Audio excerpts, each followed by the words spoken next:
इस्लाम के लिए लड़ा लेकिन वो जहन्नम में गया, उसकी क्या वजह बनी? बुखारी शरीफ की रिवायत है, जंग खैबर में एक शख्स मुसलमानों की तरफ से लड़ा और कई कफार को मार डाला। सहाबा ने गुमान किया कि ये जन्नती है। नबी करीम सल्लल्लाहु अलैहि वसल्लम ने फरमाया, नहीं, वो दोज़खी है। सहाबा हैरान हुए। एक सहाबी ने उस शख्स का पीछा किया, देखा कि वो शख्स जख्मी होने की वजह से जख्मों की ताब ना लाया और अपनी ही तलवार से खुद को कत्ल कर दिया।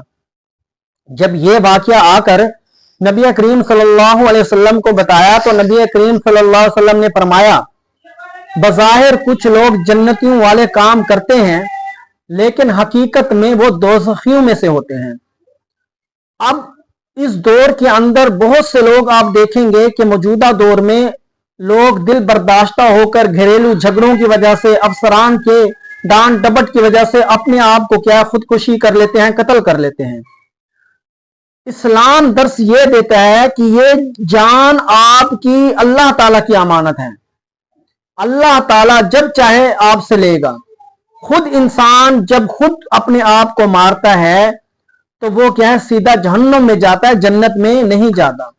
हर घर में झगड़े होते हैं, हर जगह पर लड़ाई झगड़े हैं, ऑफिस में झगड़े हैं, लेकिन इसका यह मतलब तो नहीं कि वो दिल बर्दाश्ता होकर खुद को ही खत्म कर दे।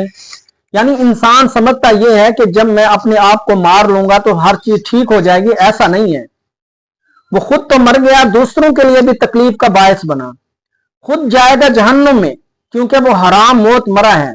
अब हैरान कुन बात तो यह है कि ऐसा आला अफसरान क्या खुद को मार लेते हैं, खुदकुशी कर लेते हैं।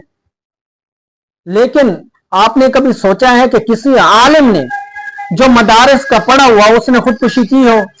क्यों? उसे पता है कि खुदकुशी करना हराम है। तो अल्लाह ताला हमें खुदकुशी करने से और दूसरे तमाम लोगों को, जो जितने भी मुसलमान हैं, सबको क्या है, इस चीज से महफूज रखें।